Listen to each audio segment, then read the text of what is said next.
blanc se relève ce fameux soir où les gens s'amusent et se déguisent, les âmes finissent morcelées, scellées lorsque l'enfant se brise. Horreur, mystère, un vent glacial, je vais trembler jusqu'en Antarctique. Légende urbaine, creepypasta, c'est l'heure du récit fantastique. Bonjour à tous, je ne sais pas si cette histoire est à prendre au sérieux ou non, mais en tout cas, elle me fait doucement flipper, et j'aimerais avoir des avis. Après le travail, j'aime bien me poser sur un banc dans un parc qui se situe pas loin de mon bureau. Il y a 2 semaines, j'ai trouvé sur un des bancs un petit bloc-notes. Curieux de nature, j'y ai jeté un coup d'œil rapide. Ça m'a semblé être la liste d'un homme où il répertoriait les choses qu'il avait faites ou qu'il voulait faire au cours de sa vie. Je n'ai pas eu le temps de tout lire, car j'ai reçu un coup de fil important de la part de ma femme, et j'ai donc dû partir laissant le bloc-notes sur le banc.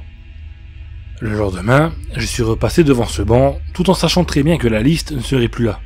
Pour je ne sais quelle raison, elle y était. Cette fois-ci, je l'ai pris et je suis parti avec, pour la lire entièrement. Certes, c'était un peu louche sur les bords, voire même carrément flippant sur la fin, mais je crois que c'est juste une blague, ou une caméra cachée. Cependant, il y a quelques jours, j'ai découvert quelque chose qui m'a vraiment fait flipper, et je vous en parlerai plus en détail à la fin. Cette liste est vraiment mal écrite, mais il y a aussi des petits dessins barrés, mais je n'ai pas encore réussi à la décrypter. Ce sont les images que vous voyez à l'écran, mais pour plus de clarté, je vais vous traduire. Ma liste de choses à faire au cours de ma vie. Avoir mon diplôme à l'université. J'ai enfin réussi à l'avoir, ce satané diplôme d'état de docteur en médecine. Je me souviendrai toute ma vie de ce 28 juin 2009. Cette cérémonie, cette remise de diplôme. Rien que de l'écrire, je me vois encore monter sur cette estrade, puis récupérer ce diplôme d'une main tremblante. Vraiment, c'est quelque chose que je voulais vraiment avoir. Il me servira plus tard, j'en suis sûr. Avoir une petite amie. Ça aussi c'est fait. Valentine était dans ma promo depuis 2 ans, et ce n'est que le 5 juillet 2009 que j'ai réussi à lui avouer mes sentiments. J'avais peur de me prendre un gros vent, mais finalement, il se trouvait qu'elle aussi, elle m'aimait. Adopter un petit chien et l'appeler Balto. Depuis que je suis tout petit, j'aime beaucoup les chiens. Malheureusement, mon père était allergique aux poils de chien, et je n'en ai jamais eu. Alors, quand je suis parti de chez mes parents, j'ai tout de suite voulu en prendre un. Mais j'ai vite réalisé que ce petit chien ne serait pas heureux avec seulement une seule personne à ses côtés. Quand je me suis mis avec Valentine, je lui ai demandé si elle n'était pas contre le fait d'adopter un petit chien. Certes, j'ai dû la forcer un peu car elle était plutôt chat, mais elle a fini par accepter. On l'a d'ailleurs adopté le 13 septembre 2009, date de l'anniversaire de Valentine. Je l'ai appelé Balto, car c'était le nom de l'ami imaginaire que j'avais quand j'étais petit. Faire un baptême de l'air. Décidément, Valentine tente beaucoup de choses dans cette liste. Pour nos 1 an ensemble, elle m'a offert un baptême de l'air vers Bordeaux. J'aurais dû le faire le 5 juillet, mais on a eu des problèmes pour l'inscription. On l'a finalement fait 1 semaine plus tard, le 12 donc. Voyager en Égypte. Cette fois-ci, je l'ai fait tout seul. J'aurais dû faire ces voyages avec Valentine, mais je me suis embrouillé avec elle quelques jours avant, et malgré mes excuses, elle n'a pas voulu venir. Entre parenthèses, cette phrase est écrite en tout petit, mais je peux quand même la lire. Il est écrit « Vieille salope ». On dirait que ça a été rajouté après. Voici la suite. Ce fut un magnifique voyage. Il n'aura duré certes qu'1 semaine, mais je suis revenu avec un dossier de 500 photos. Visiter le vieux château d'Écosse. Malheureusement, je n'ai pas encore eu le temps de faire ce voyage. Visiter des châteaux est une activité qui me plairait, j'en suis sûr. Mais après mon voyage en Égypte, je n'avais plus d'argent. Voir une aurore boréale. C'est aussi quelque chose que je cherche à faire, mais je sais comment je vais faire. Pendant mon voyage en Écosse, j'aurai probablement l'occasion d'en voir une, car elles apparaissent dans les régions les plus proches des pôles. Je pense que l'Écosse devrait suffire. Me faire tatouer. Je ne sais pas si je veux vraiment me faire tatouer. À vrai dire, je ne sais même pas ce que je veux me faire tatouer, ni où. Mais bon, c'est quelque chose que je souhaite faire avant de mourir. Déjà parce que Valentine aime ça, et aussi parce que ça doit être un truc sympa à faire. Apprendre à jouer de la guitare. Je n'ai jamais vraiment su jouer d'un instrument de musique. J'avais fait un court stage d'apprentissage du piano quand j'avais 15 ans, mais l'instrument ne me plaisait pas. Alors début avril, j'ai commencé à économiser pour m'acheter une petite guitare acoustique. Rien de bien fou bien sûr, le genre de truc que les parents achètent aux gamins pour leur faire plaisir à Noël, vous voyez. Le genre de truc à 100 € quoi. Mais bon, pour moi qui étais encore étudiant à l'époque, 100 €, c'était une belle somme. Ainsi donc, le 23 avril 2007, j'ai fait l'acquisition de ma guitare. Et j'y joue de temps en temps, et selon Valentine, je fais des progrès de jour en jour. manger des plats exotiques. Pour être exotique, je peux vous assurer qu'il l'était. Un ami à Valentine connaissait un restaurant asiatique dans un petit village non loin de là où on habitait. C'était tenu par un couple de Chinois. Nous étions les seuls clients dans le restaurant. À vrai dire, sur le coup, je regrettais d'être venu. Ils nous ont apporté la carte. J'avais jamais vu ça. Vous pensiez que le mythe des Chinois bouffeurs de chiens, c'était un fake? Ou que c'était seulement dans les coins les plus paumés de Chine? Eh bien pas du tout. Si on s'y connaît bien, on peut en trouver en France. La preuve. J'ai jamais mangé quelque chose d'aussi bon que ça. Tout était parfait. La texture de la viande en bouche, le goût. Je ne peux clairement pas décrire ce que j'ai ressenti quand j'ai mangé ça. J'en ai repris 3 fois. Tant pis si c'était cher, je serais prêt à payer n'importe quoi pour en remanger. Cependant, Valentine n'a pas touché à son assiette. Je ne comprends pas comment elle a pu passer à côté de ça. Je lui ai fait remarquer une fois sortie du restaurant. Elle m'a dévisagé et n'a plus voulu en parler après ça. Une drôle de fille. Se priver de sommeil. C'est quelque chose que j'ai toujours voulu essayer. Je me souviens de mon cours sur le sommeil quand j'étais en 2e année, et surtout sur la privation de sommeil.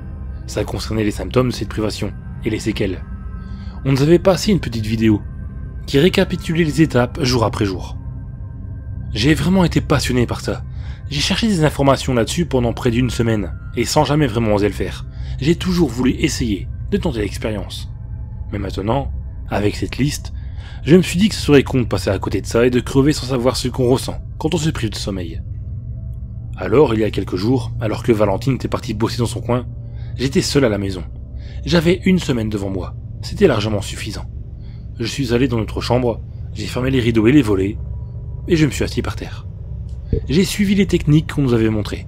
J'étais complètement déconnecté du monde extérieur. Je ne savais pas quelle heure il était. Je ne pensais à rien. Et ça a marché. Au début, c'était vraiment dur. Je pensais pas que j'y arriverais. Et puis, les hallucinations commençaient à venir. Au départ, c'était vraiment quelque chose de très léger. Des petites silhouettes un peu colorées qui tournaient autour de la pièce. Je ne devais pas détourner le regard du point que je m'étais donné. Puis, elles ont commencé à essayer de me toucher, de me faire décrocher. Oui, elles voulaient que je dorme. Au bout de 3 jours, c'était devenu invivable. Elles foutaient tout un bordel dans la pièce. Elles faisaient tomber des objets, sur moi majoritairement. J'ai lâché. Au bout de 5 jours, j'en pouvais plus. Ça a été une expérience fantastique. J'aimerais bien le faire avec Valentine, mais je suis sûr qu'elle ne voudra pas. Elle ne sait pas ce qu'elle rate en tout cas. Drôle de fille. Disséquer un animal. Bon, certes, j'ai déjà disséqué des animaux dans le cadre de mes études. Des souris, des grenouilles, rien d'extraordinaire en fait. Ma vie commençait vraiment à être chiante. Boulot de merde pas intéressant, ma femme est une vraie truie coincée du cul, et niveau thune, c'est un peu la misère. Il fallait vraiment quelque chose pour la pimenter. Comme quand on est un petit con adolescent et qu'on fait une assez grosse connerie. Cette sensation, je ne saurais pas la décrire tellement elle me procure un plaisir intense. C'était pendant que je me baladais dans un parc, là où beaucoup de gens promènent leurs animaux. Au fond du parc, il y a une canisette. Généralement, les maîtres laissent leurs animaux faire leurs besoins et ils discutent entre eux. Je me suis approché de la canisette et j'ai attendu qu'un chien vienne près de moi pour le choper. J'ai eu de la chance, c'est un petit chihuahua qui est venu vers moi. Alors ni une ni deux, je l'ai pris sous mon bras pour éviter qu'il me morde. Il arrivait quand même à aboyer, ce qui a bien évidemment alerté sa maîtresse. Heureusement que c'était une vieille, j'ai pu me barrer sans problème. Le parc était à 2 pas de chez moi, j'ai donc pu rentrer sans trop de soucis. Valentine était au travail, j'étais seul avec Lewis. D'après son collier, c'était son nom. J'allais enfin faire quelque chose de palpitant dans ma vie. J'allais enfin sortir de cette routine dans laquelle je m'étais enfermé depuis trop de temps. J'ai immobilisé le chien comme j'ai pu. D'après moi, il ne pouvait pas bouger. Je ne voulais pas trop perdre de temps avec lui. Je l'ai tout de suite tué, comme j'ai pu.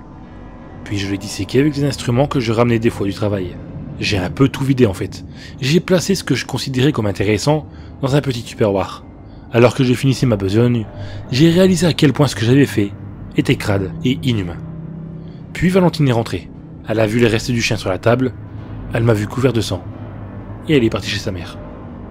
Drôle de fille. Tuer quelqu'un. Hier soir, 12 novembre 2010 donc, énorme dispute avec Valentine. Les insultes ont fusé, puis les claques. Au début, elle essayait de s'accrocher au canapé du salon, avant que je ne l'assomme avec la pelle que j'utilise pour le jardin. Elle saignait beaucoup. Elle respirait encore. Elle troublait ce magnifique silence, ce silence dont j'avais rêvé depuis tant de temps. Alors j'ai frappé avec le coin de ma pelle. 3, 4 fois, avant que je lui donne le dernier coup. Elle me suppliait d'arrêter. Elle me criait qu'elle savait que je l'aimais. Et toutes ces conneries niaises qu'on peut sortir quand on veut garder son mec. Drôle de fille. Et puis, le silence est revenu. Plus troublant que jamais. Je venais de tuer ma copine. Manger un être humain. Je n'ose plus sortir. J'ai peur que ma mère passe à l'improviste si jamais je sors. Toujours là pour faire chier cette vieille salope. Je ne peux même plus fermer l'appartement à clé. Je ne sais pas où elles sont. J'ai dû les perdre pendant que je frappais Valentine. Cela fait 3 jours. 3 jours aussi que je n'ai pas dormi. J'ai tellement faim. D'habitude, je ne mange presque pas. J'ai fait les courses lundi dernier et je n'ai presque plus rien. Il faut que je me débarrasse du corps de Valentine. J'ai tellement de choses à faire. Ça ne m'était pas arrivé depuis longtemps. Je pense que je vais devoir manger Valentine. Ça ne me dérange même pas en fait. Elle est plutôt belle quand on y pense. Je me demande même si je ne la préfère pas morte que vivante. Au moins, elle ouvre pas sa gueule, c'est déjà ça. Bon, je commence le festin. Espionner quelqu'un. J'ai fini par tout foutre en l'air. J'ai détesté manger Valentine. Autant manger du chien, je veux bien, mais alors un être humain, c'est la pire connerie que j'ai jamais fait. Le goût est juste horrible, sérieusement. J'ai réussi à me procurer une clé, vu que j'ai toujours pas retrouvé les miennes. En revanche, le patron de Valentine a appelé, vu que ça fait plusieurs jours qu'elle n'est pas allée au travail. J'ai juste dit qu'elle était sérieusement malade, mais qu'elle n'allait pas venir pendant un bon bout de temps. Cependant, je devais me barrer d'ici, c'est trop dangereux. J'avais trop fait le con. Pendant que je rassemblais des trucs que j'allais prendre avant de partir, quelque chose m'est venu en tête. Quand j'étais gosse, j'étais fasciné par tout ce qui était espionnage, des trucs comme ça. Je me suis donc dit que j'allais utiliser cette liste pour espionner des gens. Dans un premier temps, poser cette liste sur un banc, dans le même parc où j'ai pris le chien. Puis prendre une photo discrètement de la personne qui lit la liste, et ensuite m'arranger pour qu'elle puisse voir que je l'ai prise en photo. Et ainsi, comprendre que j'en ai après elle. Et à vous qui lisez cette liste en ce moment même, vous devez probablement ressentir de la gêne, du malaise. C'est bien normal, mais sachez maintenant que je n'ai strictement rien à perdre. J'ai tué ma copine, et la police ne va probablement pas tarder à le savoir. Je n'ai nulle part où dormir. Je suis livré à moi-même.